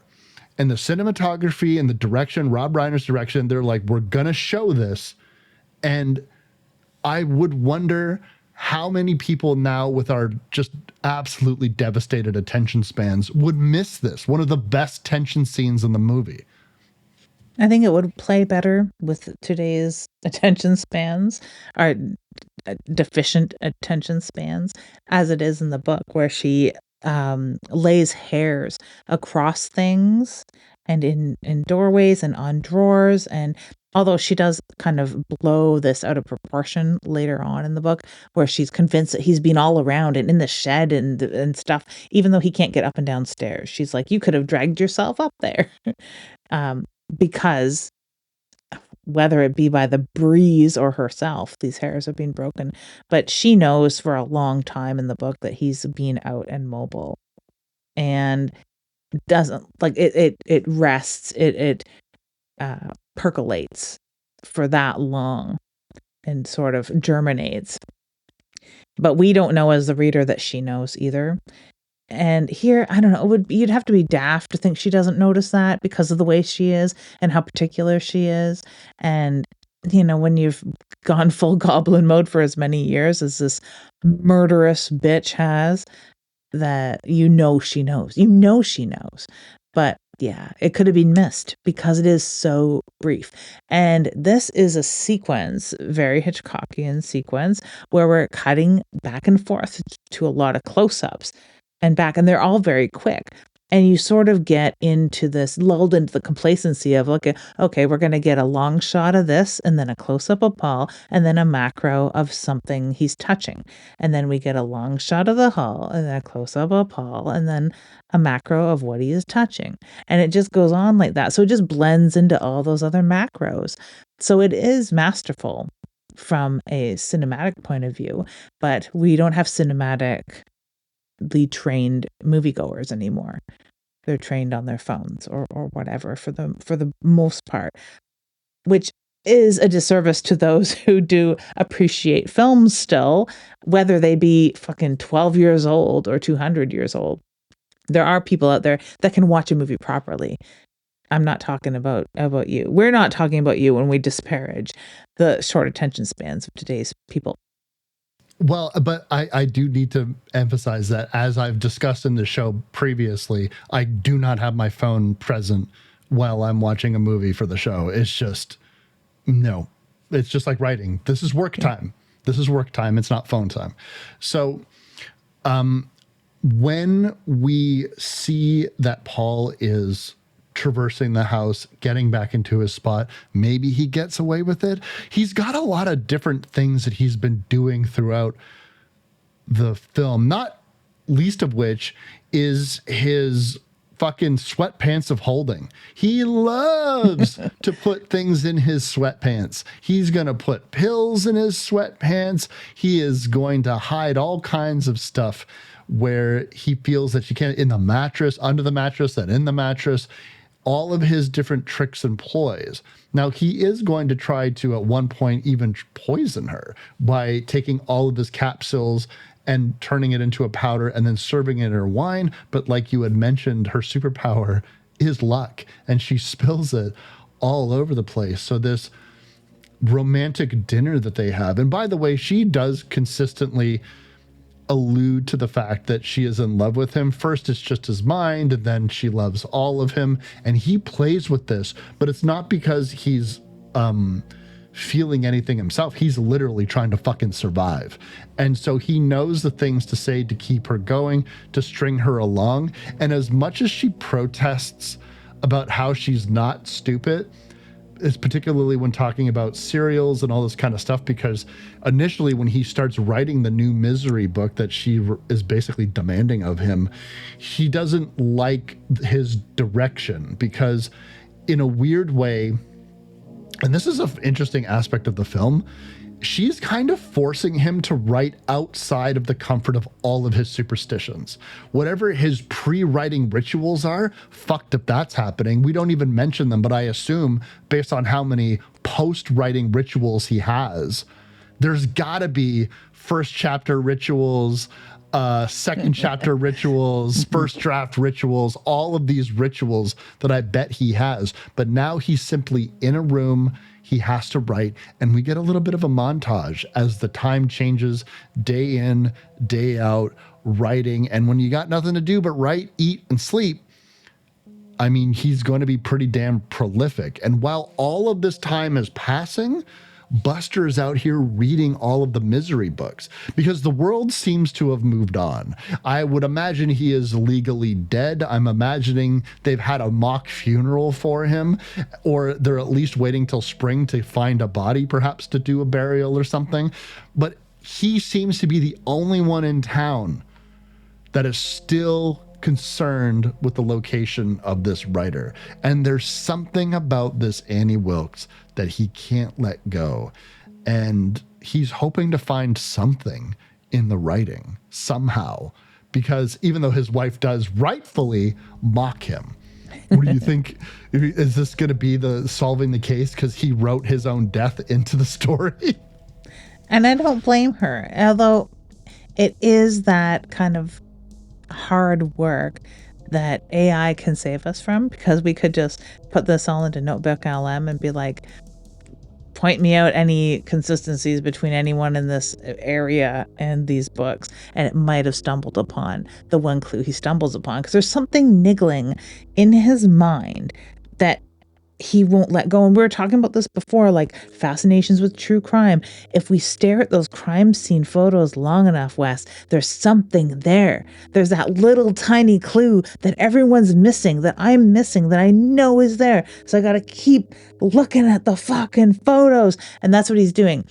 Although he doesn't have any of that. There's no real connection, except that Paul Sheldon comes to this location, this area, to stay at this lodge all of the time. Whenever he's about to finish writing a book, there's something like 10 Misery Chastain novels. So he's been there 10 times. So kind of used to him being around, like people are used to having Stephen King around, right? After all these years. And even at this time, it was like, he's a fixture. He's a part of the community, right? You know, he owned the radio station. And there's got to be something. So all he has to do is read these damn novels. And I really liken this, and I liken a lot of the Misery Chastain stuff to V.C. Andrews' books. It's not something that a typical dude, especially a cop, a small town, is going to spend a whole bunch of time reading. But when it's his job, he reads it like it's his job. And he's reading them closely for clues, which is really portrayed really well by Farnsworth. Like, this is played kind of expertly by Richard Farnsworth, a perfect addition to this cast. And if we want to be torn away from action, I really hate it in films and books when you spend a chapter or scenes with your favorite actors or actresses or the point of the story that you like, and then you cut away to the boring shit, like Law and Order. I never liked the order part of that show. So like, that says the law and order of it all, right?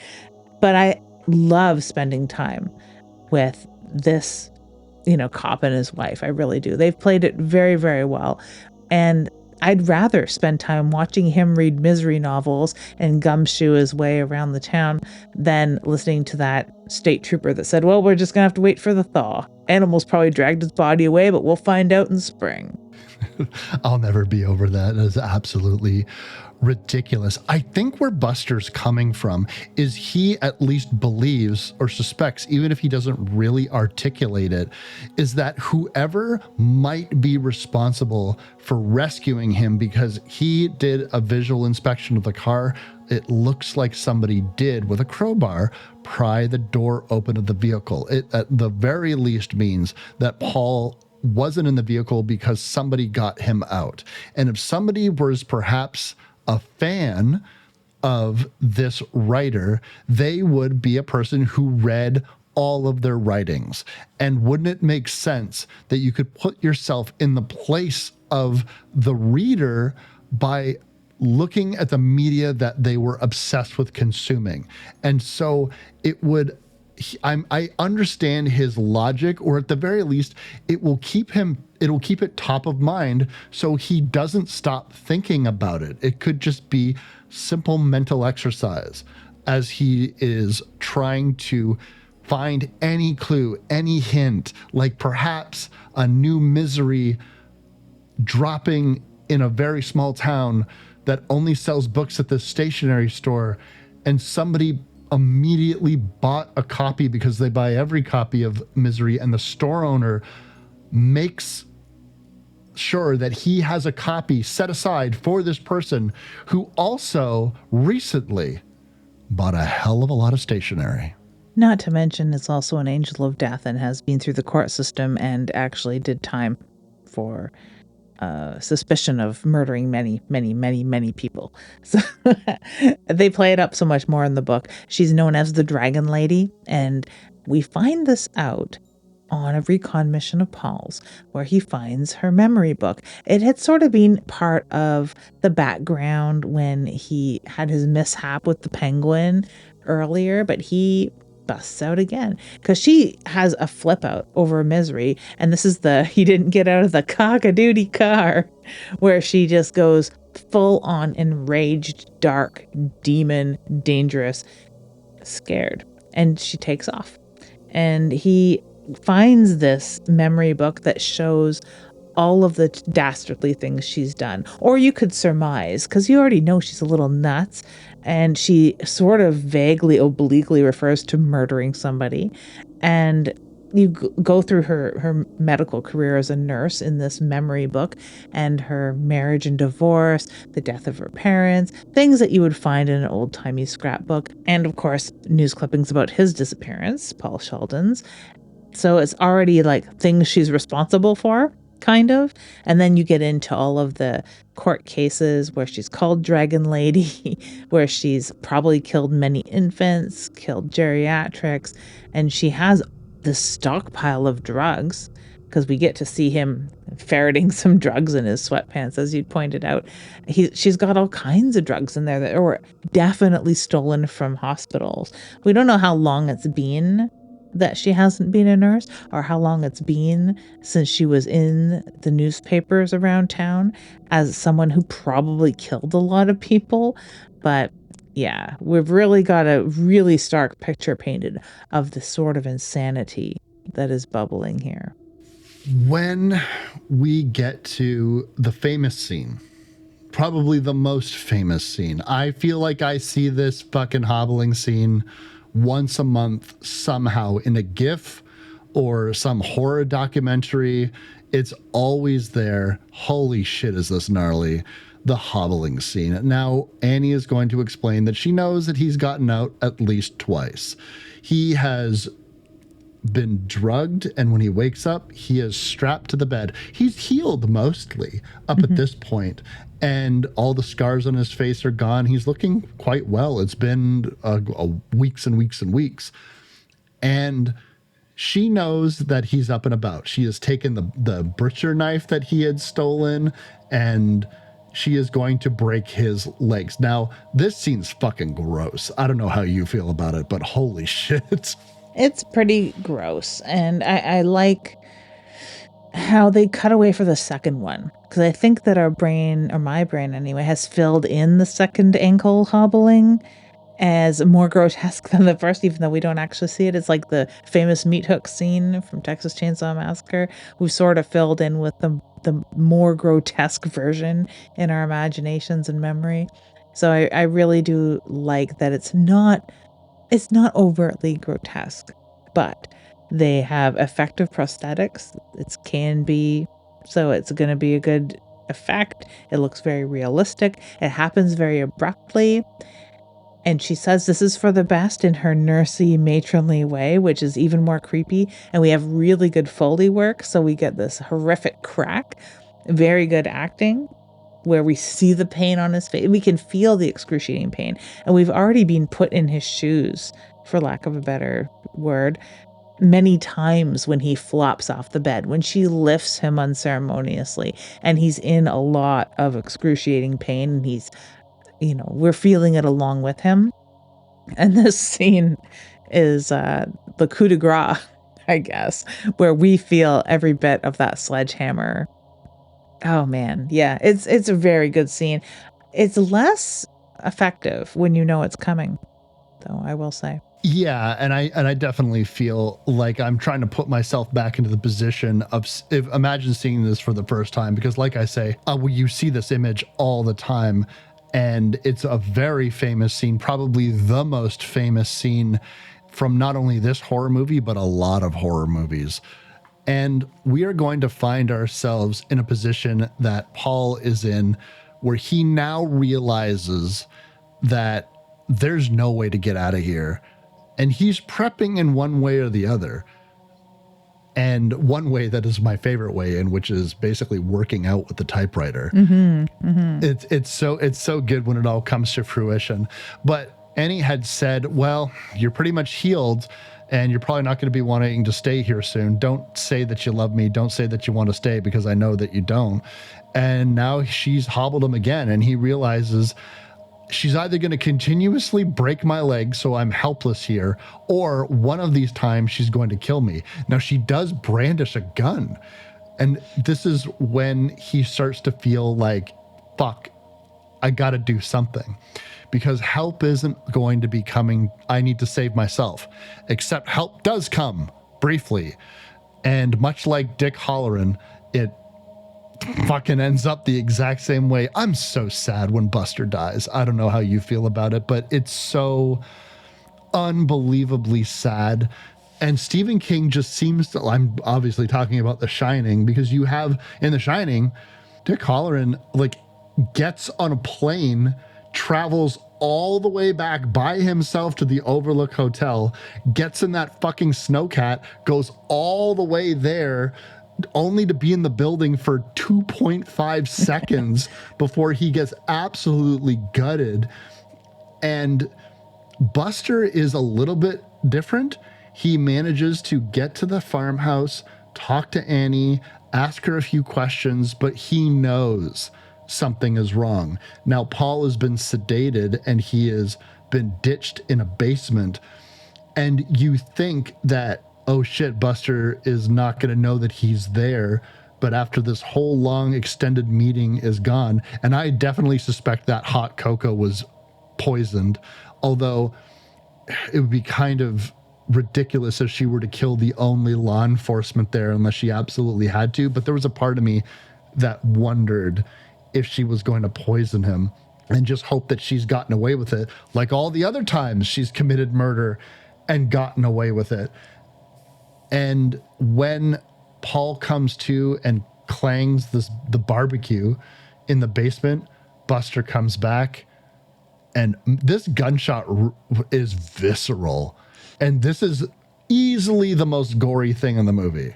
It's probably because we got a tight view of Buster's face when it happens, because he's looking down the stairs because he's heard Paul Sheldon down there, and she gives him double barrels in the back of the head. It's rough. It's very rough. The only thing about this film that I feel is rushed is the ending. And I feel like maybe not the fight, because the fight, okay, I feel like I was gonna say, because it's kind of go time too, right? Like it has to avalanche at this point. He handles her the best that he can in terms of not really reacting, because if he freaked out that Buster was just killed in front of him and this was his only salvation, and he, I mean, he's a writer. He hasn't seen a man fucking murdered brutally in front of him. So he has to just speak to her calmly and try to convince her not to kill them both in that moment, because what they need to do is finish Misery. They need to finish the book, and he loves her, and they're going to die together after they finish the book. And then he buys some extra time because he wants to do the ritual. But this time, 2 glasses of Dom Perignon, whatever she says. Dom Perignon. It's big champagne vines. And then he gets the drop on her by burning the manuscript. I learned it from you. This fucking fight is great.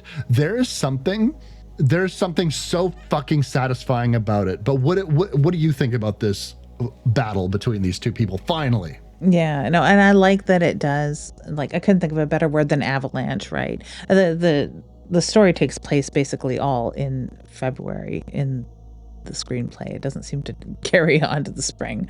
So it's like still wintry, cold, dangerous outside. There's not much. We know that even if he kills her, there's nowhere he can really go. It's going to suck until he gets actual rescue, right? But man, as soon as he burns that manuscript, she loses it and comes at him, which is her downfall because he has the drop on her, and everything happens in kind of rapid succession. She calls him a cocksucker. Yeah. That's her first swear. Really, because we've had this Annie Wilkes language, which we get so much more of in the book. Like, if you really like this whole dirty bird, cockadoodie kind of talk, where she's not quite swearing, very Christian. Mr. Man, it's so what? She sounds like a little kid to me, like a little kid in an adult body. I went to school with somebody who really, really implored all of us to consider saying cheese and rice instead of swearing. And yeah. I knew a kid that said, what the hang? What the hang? What the hang, you guys? Cheese and rice, what the hang?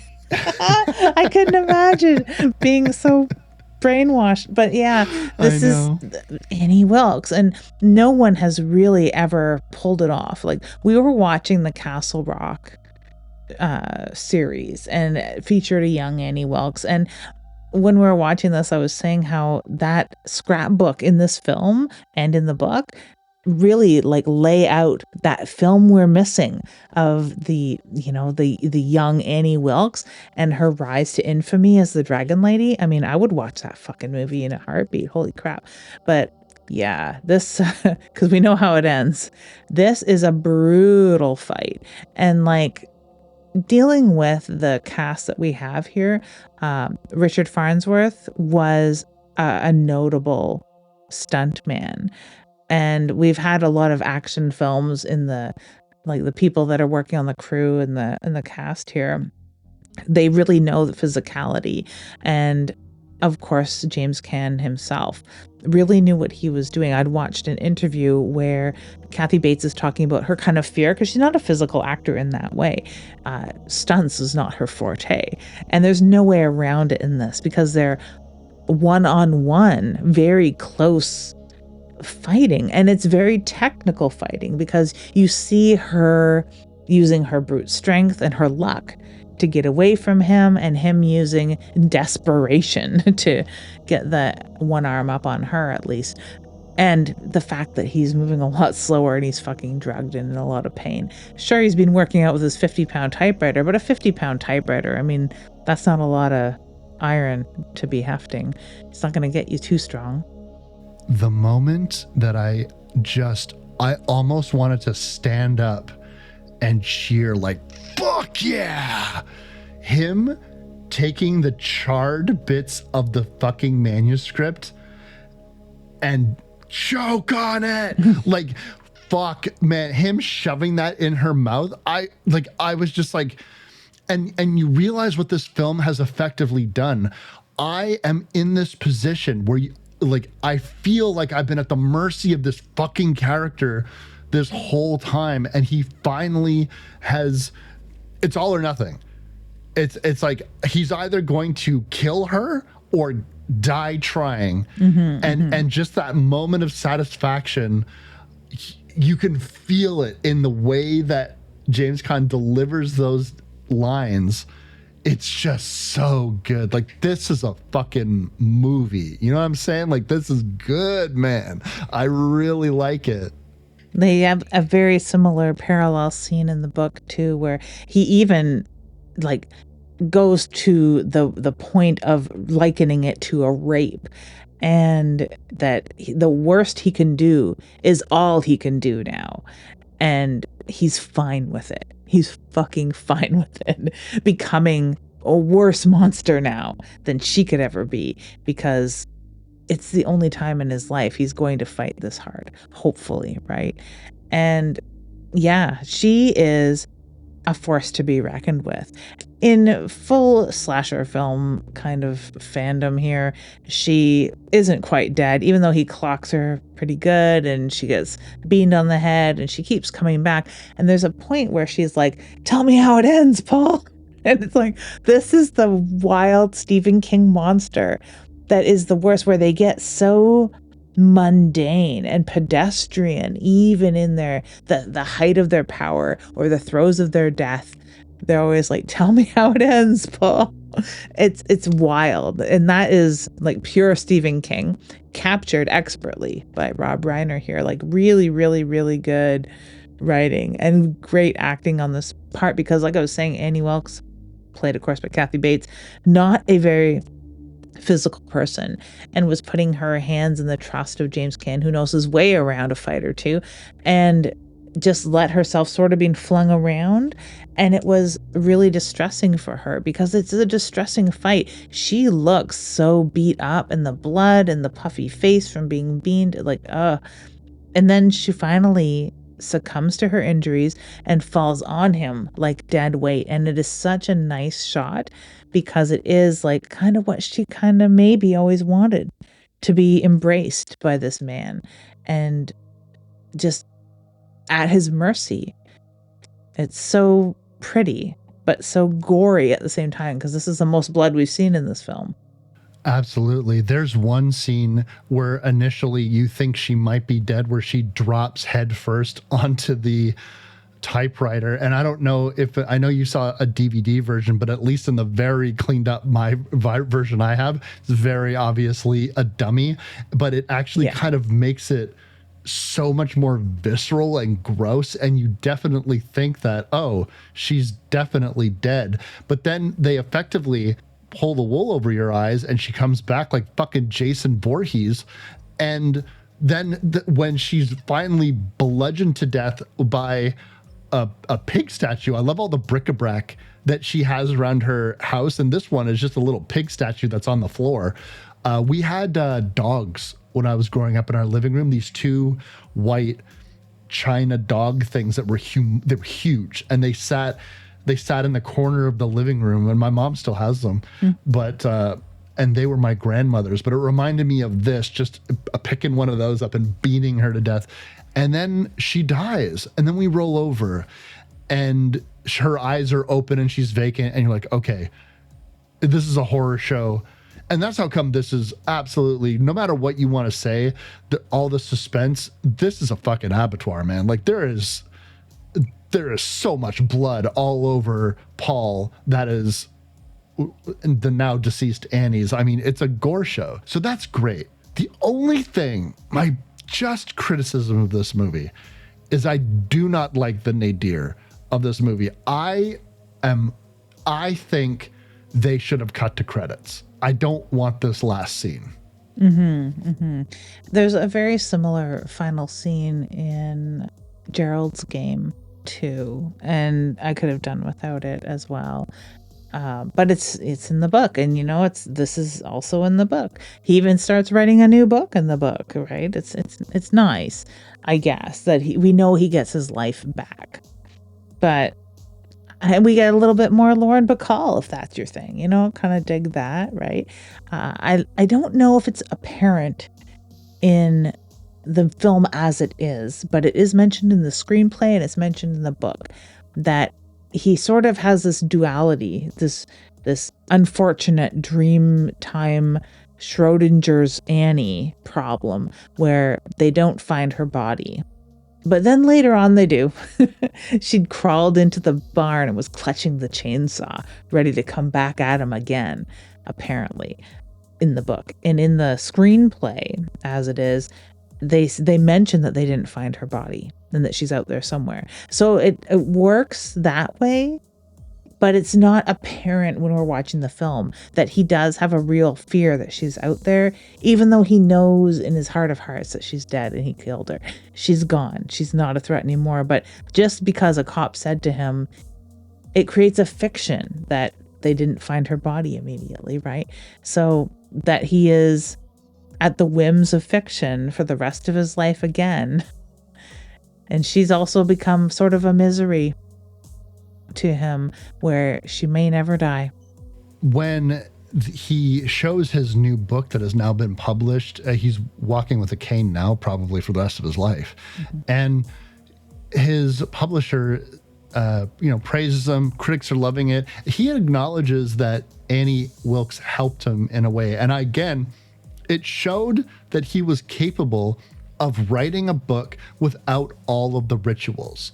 And perhaps his own superstition and fear kept him going back to the Misery character again and again. Even though he thought he didn't want to, he was comfortable doing that. And even when he tried to write a new story, he wasn't as assured of it as he was the Misery storylines. You could tell by the way he delivered those lines. And then he still had all of the rituals and artifice around writing his new story. But who knows if he did? I don't know if he ever went back to that small town to write the book that he printed now. Probably not. And maybe that's what he's crediting Annie for helping her. The publisher does suggest that he writes a true crime version, like what happened in that house between the two of you. And frankly speaking, I'm shocked that wasn't the first thing that he did. Yeah. Or at least try to do a hyper fictionalized version, but maybe he wanted to put it behind him. If anything, I just feel as though this scene, Paul plays it way too cool. I understand that he sees Annie in his mind's eye, but it still is coming off as just aloof and not serious. I don't know if I want him to be more traumatized, but that's how come I don't like this scene. If I left it at the cabin, I could ascertain, well, this guy's going to be fucked for a long time and he'll escape somehow. We know he will. Even though Annie's phone seemed to be fucking decoration, there's got to be a real one around here somewhere, or perhaps somebody will come looking for the sheriff and then everything will come to light and he'll be rescued. Or just a book signing where he's sitting there and someone's like, I'm so glad you made it out alive. And he'll be like, yeah, me too. And someone else be like, there's Paul Sheldon. I'm his #1 fan. And just cut credits there. How about that? Fixed. Maybe that be it. Maybe he'll hide some more stuff in his sweatpants, like the lighter fluid and everything else. Some more pain pills, because undoubtedly he's still going to be in pain all of his life. Because in the book, they go through the nitty gritty where he has to get his legs rebroken because she's done a shitty job, of course, and didn't have all the tools. And she even says she didn't do all the tools and he's going to probably have a limp. He definitely has a limp.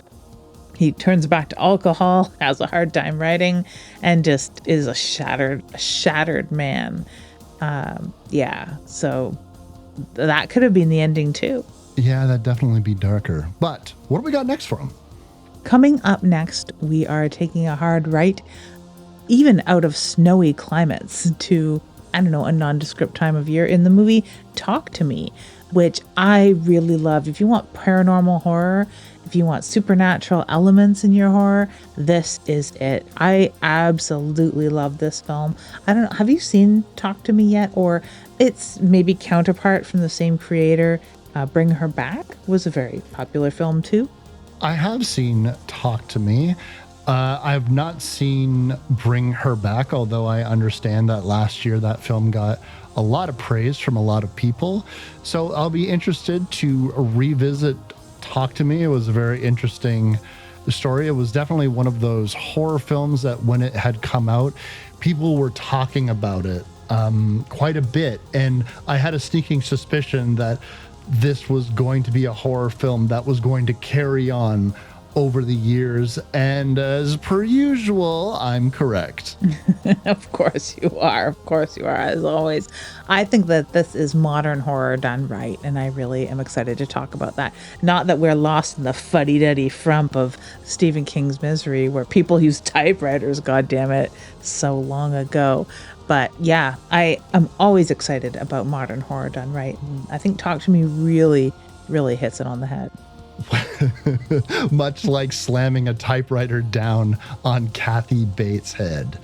But on that note, I'm Wes Knipe. And I'm Typical Lydia. And you've been listening to Dead Air. If you like this show, you can find more episodes and other content on splatterpictures.net, Spotify, or wherever you download podcasts. We also upload all episodes to YouTube now, if you'd prefer to listen that way. You can find us across social media like Instagram, X, and TikTok, and the show is edited by Lydia Peaver and hosted by Lydia Peaver and me, Wes Knight. We'll see you next time.